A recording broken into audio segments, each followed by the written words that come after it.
అప్పుడు అందరికన్నా ముందుగా మీ ఊరి వార్తలు మా ఊరి వార్త ఛానల్లో వీక్షించండి మరియు జాతీయ తెలుగు దినపత్రిక కూడా వస్తున్న మా ఊరి వార్త చదవండి చదివించండి చూడండి చూపించండి మరియు మా ఛానల్ సబ్స్క్రైబ్ చేసి మాకు మీ సపోర్ట్ ని అందించండి మా యొక్క వాట్సాప్ నంబర్ 9490192323 ప్రజలకు అందరికీ కూడా సవినయంగా మనం చేసుకుంటున్నాం.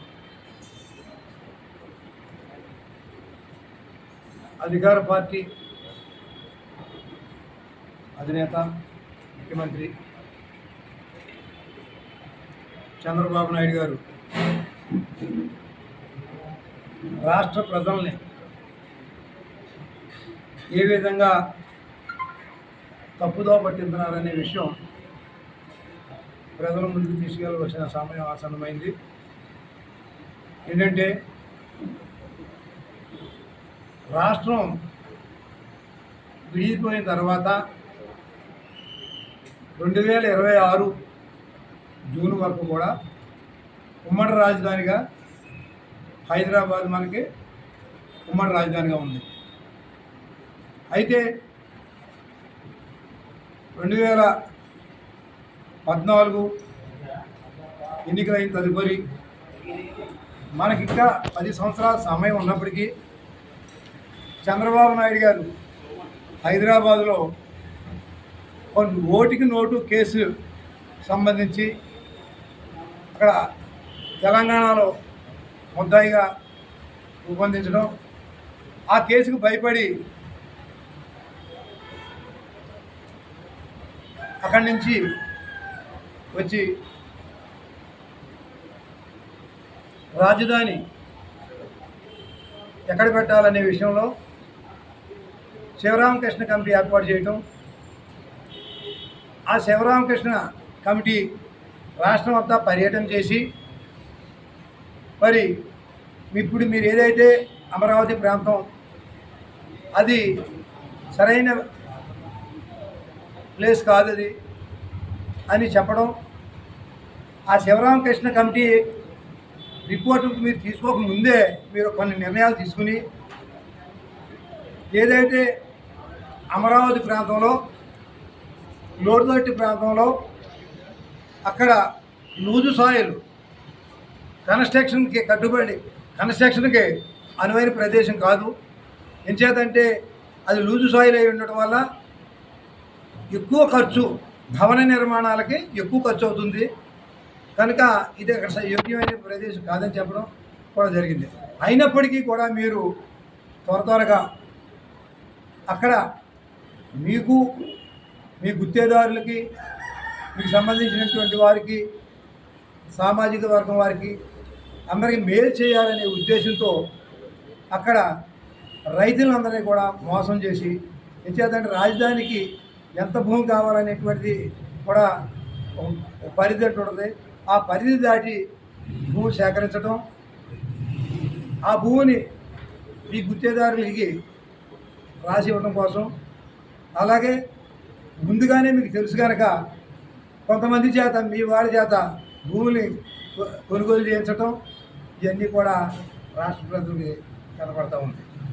ఎంచేతంటే హైదరాబాద్ గురించి చెప్తూ ఉంటారు మీరు.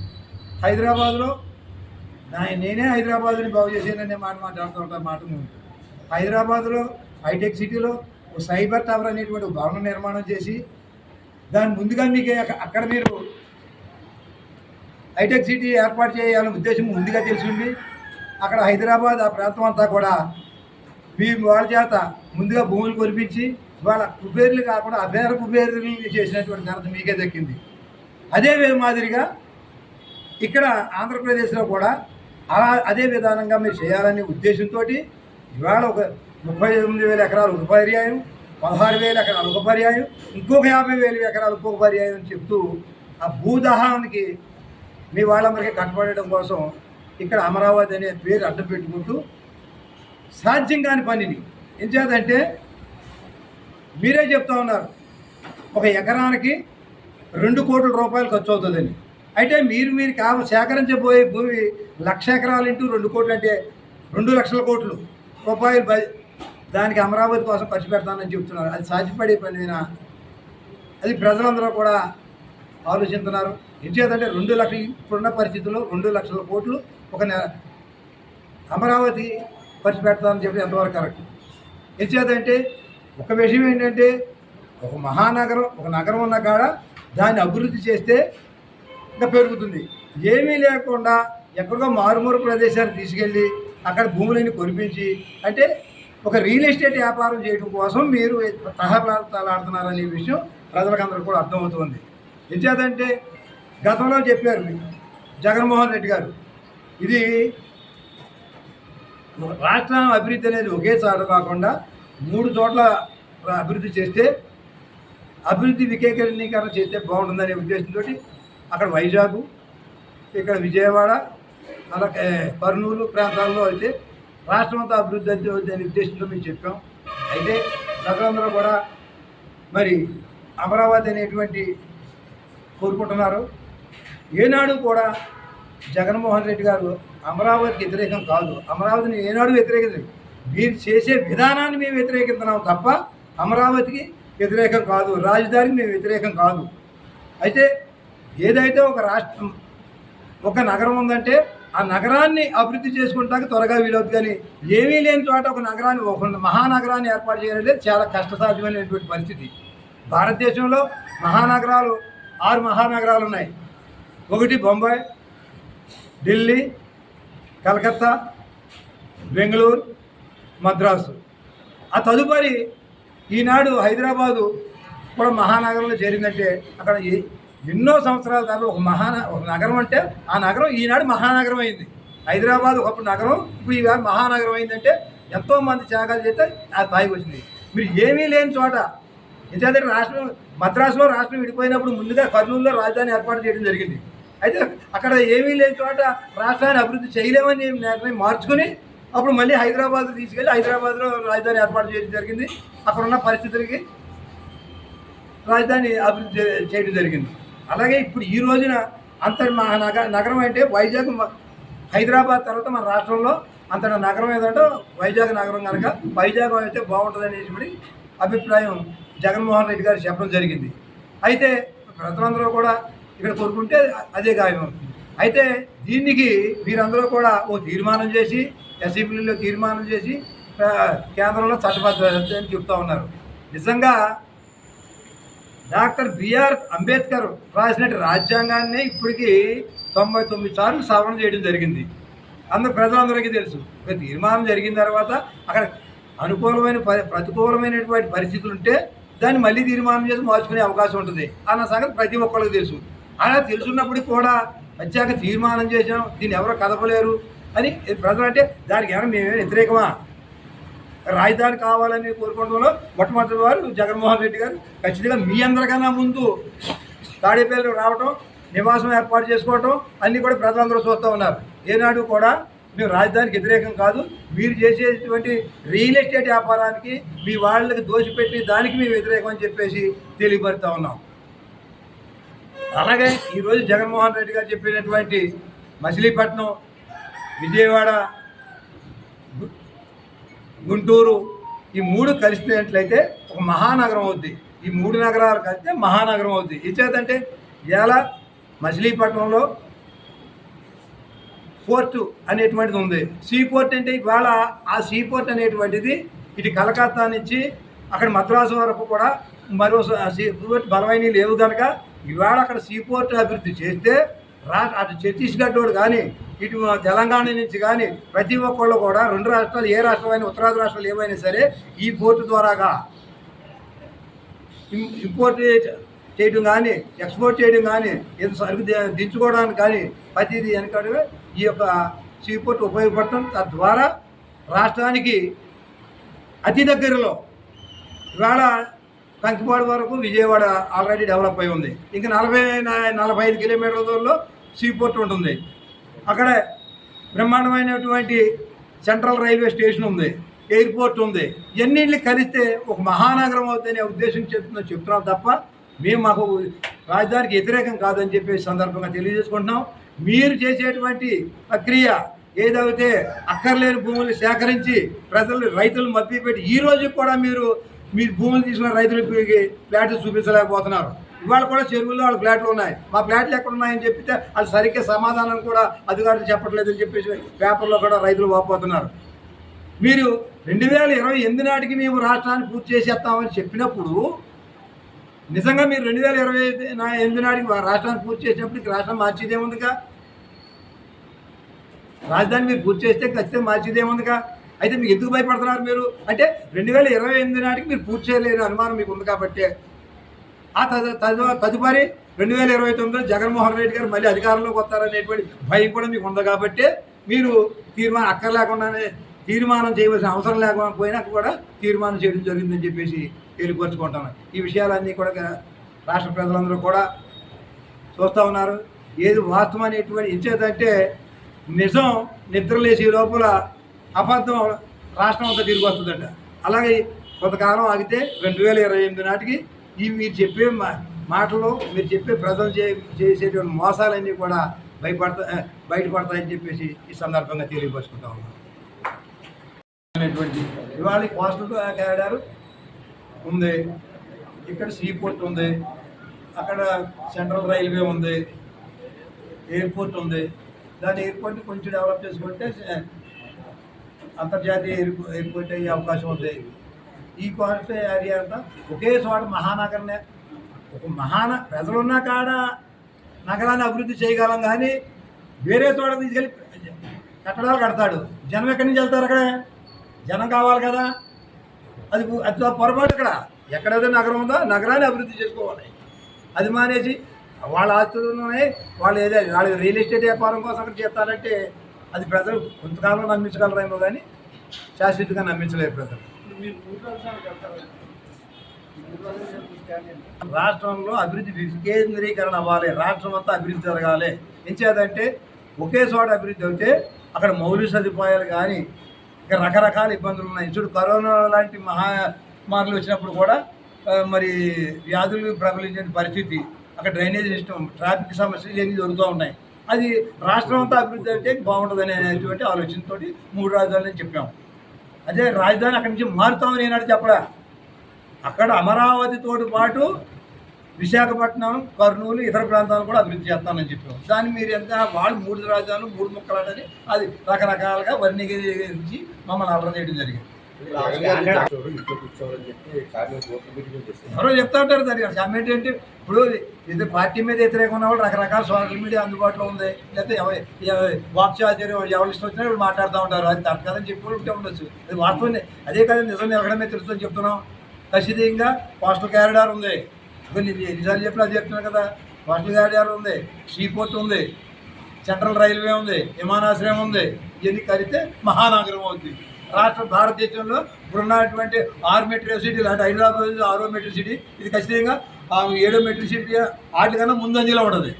అది ఖచ్చితంగా అది ప్రజలందరూ ఏ రోజు ఒప్పుకుంటారు. అంతే జనం లేని కాడ పెట్టితే అక్కడ అభివృద్ధి ఎక్కడ జరుగుతుంది? ఇవాళ తెచ్చినటువంటి రూపాయలన్నీ కూడా ఏం జరిగినాయి? వేలాది కోట్ల రూపాయలు తీసుకొచ్చి అక్కడ పోగొట్టడం జరిగింది. అక్కడ ఏమైనా చూసామని ఏ అభివృద్ధి జరిగిందో చెప్పమనండి. విజయవాడ ప్రాంతంలో రాజధాని ఏర్పాటు చేయడం కోసం నాకు ఇష్టమే అని జగన్మోహన్ రెడ్డి గారు మొదట్లో చెప్పడం జరిగింది. మీరు గమనించుకోవాలి. రాజధానికి వ్యతిరేకం కాదు. ఇప్పుడు కూడా చెప్తున్నాం, రైతులు మోసం చేస్తున్నాడు ఆయన. ఆ రియల్ ఎస్టేట్ వ్యాపారం చేసుకుంటున్నాడు. స్క్వేర్ ఫీట్కి మన భవనం కడతా ఉంటే 4,000 రూపాయలు అవుతే అన్ని యొక్క అంగులతోటి భవన నిర్మాణం జరుగుతుంది.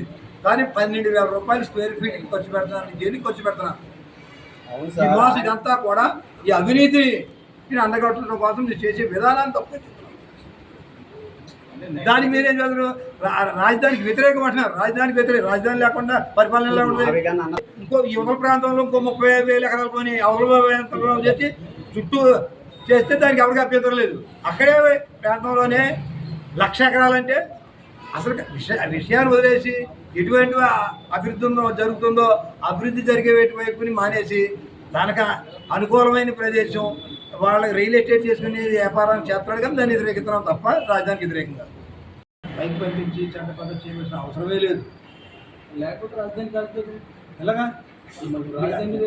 అదే చెప్తున్నాను. ఎలాగంటే విభజన చట్టంలోనే 17 వరకు హైదరాబాద్ రాజధాని అన్నారు. ఇప్పుడు అమరావతి రాజధాని కాదని మేమేం చెప్పలేదు కదా, గమనించుకోవట్లే అక్కడ. దేనికోసం మీరు అంత చట్టబద్ధ హడావిడిగా చట్టబద్ధత చేయవలసిన అవసరం ఏమొచ్చింది? దీన్ని ఎవరో కదపలేరు. ఏకైక రాజధాని అమరావతి, దీన్ని ఎవరి వల్ల కాదు అనే మాటలు మాట్లాడుతూ ఉంటే అది కరెక్ట్ కాదు, ఎప్పుడైనా మార్చుకునే అవకాశం ఉంటుంది, మార్చాలని అనుకుంటే అని చెప్తున్నాం. అది అంగీకరించట్లేదు. మీరు మిమ్మల్ని అందరికీ చెప్పింది అదే అన్నారు, రాజధాని అక్కడే ఏమని చెప్పాడు ఏంటి, రాజధాని అంగీకరిస్తున్నాం కానీ చేసేది రియల్ ఎస్టేట్ వ్యాపారం చేస్తున్నారు ఇక్కడ. చెడిపోయినప్పుడు ఇలా చట్టబద్ధ చేసింది ఏమన్నా పట్టడం చూద్దాం.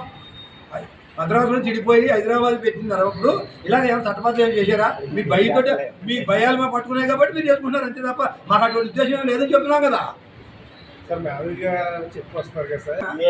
ఇప్పుడు అక్కడి నుంచి మహానగరం ఇక్కడ దాకా పెరిగితే ఆటోమేటిక్ మనం చేసిందే ఆటోమేటిక్ అదే కలుగుతుంది. 2014లో చంద్రబాబు నాయుడు గారు అధికారంలోకి వచ్చిన తర్వాత ఒక తాత్కాలికమైనటువంటి రాజధానిగా కట్టి విజయవాడలో లక్షల కోట్ల రూపాయలు పెంచిద్దామని చెప్పి వేల కోట్ల రూపాయల అవినీతి జరిగి ఏమాత్రం రాజధాని అక్కడ లేకుండా రైతులను ఇబ్బంది పెట్టే పరిస్థితి. 50,000 ఎకరాలు తీసుకుని రైతులు ఈ రోజు కూడా మనశ్శాంతి లేకుండా ఉన్నారంటే దానికి చంద్రబాబు నాయుడు గారు. దాన్ని అలా జరగకూడదు. ఈ రాష్ట్రంలో అన్ని ప్రాంతాలు అభివృద్ధి అవ్వాలి, 3 ప్రాంతాలు అభివృద్ధి అవ్వాలనే ఒక ఆలోచనతోటి వైఎస్ జగన్మోహన్ రెడ్డి గారు ఆలోచన చేశారు. ఆ రోజు మనం ఒకే ఒక మహానగరం మీద పెట్టారు. హైదరాబాద్ విడిపోయిన తర్వాత ఈ రాష్ట్రం ఎంతో ఇబ్బంది పడింది, ఈ రాష్ట్ర ప్రజలు ఎంతో ఇబ్బంది పడ్డారనే ఒక ఆలోచనతోటి అన్ని ప్రాంతాల ప్రజలు అభివృద్ధి చెందాలి, అన్ని ప్రాంతాల ప్రజలు సంతోషంగా ఉండాలనే ఒక ఆలోచనతోటి మహోత్తరమైనటువంటి ఆలోచన చేశారు. 3 రాజధానులు ఉండాలి, 3 ప్రాంతాలు డెవలప్ అవ్వాలి, తద్వారా రాష్ట్రం ఎంతో పురోగతి సాధిస్తుందని ఒక ఆలోచన చేసి 3 ప్రాంతాలు డెవలప్ చేసే విధంగా ముందుకెళ్తే మళ్ళీ అనేక అబద్ధాలు చెప్పి ఈ కూటమి ప్రభుత్వం అధికారంలోకి వచ్చి మేఘాల మీద అసెంబ్లీ పెట్టి పార్లమెంట్కి పంపి లేనిపోయిన అడవాడు చేసి ఆ రోజు గతంలో ఎన్నోసార్లు రాష్ట్ర ప్రభుత్వం కేంద్ర ప్రభుత్వం చెప్పింది రాజధాని అనేది రాష్ట్ర ప్రభుత్వ పరిధిలోది, మీ ఇష్టం వచ్చినట్టు చేసుకుంది. కేంద్రానికి పంపి పని లేకపోయినా కూడా కౌన్సిల్లోకి పంపకుండా వాళ్ళకి ఏదైతే మార్గాలు ఉన్నాయో ఆ మార్గాల్లో సులభమైనటువంటి మార్గాలు ఎన్నుకుని ఈరోజు ఎంతో అడవాడు చేసి 1,00,000 ఎకరాల భూమిని చేసి 2 లక్షల కోట్ల రూపాయలతోటి దోపిడీ చేసే విధంగా ఉంది ఇది. ఇప్పటికన్నా మీరు మానుకోండి, చరిత్రహీనులైపోతారు.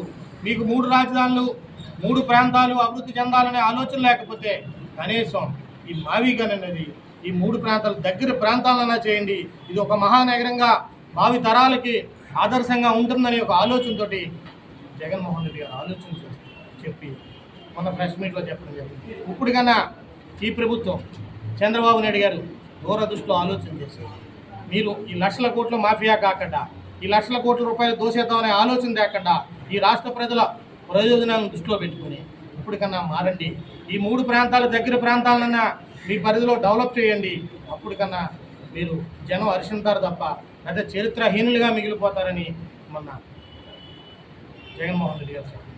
దీనికి ఎక్కడ ప్రజల్లో భయభ్రాంతులు అయిపోయి తాగడాలు పెట్టడం, ర్యాలీలు చేయడం, చిన్నులు చేస్తా ఏదో రకంగా ప్రజలను మభ్యపెట్టాలని చూస్తూ ఉన్నాడు. కానీ ప్రజలందరూ గ్రహిస్తూ ఉన్నారు ఇది చాలా దారుణమైనటువంటి విషయం. ఒక అడిక్కి 12,000 రూపాయలు తీసుకుంటే ప్రతి ఇల్లు కట్టివాడు కానివ్వండి, షాపింగ్ మాల్ కట్టివాడు కానివ్వండి, అనేక అవగాహనతో చిన్న పిల్లోడితో కూడా ఈరోజు ఒక ఎస్ఎఫ్టీకి ఎంత అవుతుందని దాదాపుగా అవగాహన ఉన్నటువంటి ఈ రాష్ట్రంలో 12,000 రూపాయలతోటి ఒక అడుగు కట్టి లక్షల కోట్ల రూపాయలు ఈ రాష్ట్ర ఖజానాను దోషిద్దామని ఆలోచనతో ఈ రాష్ట్ర ప్రభుత్వం ఉంది.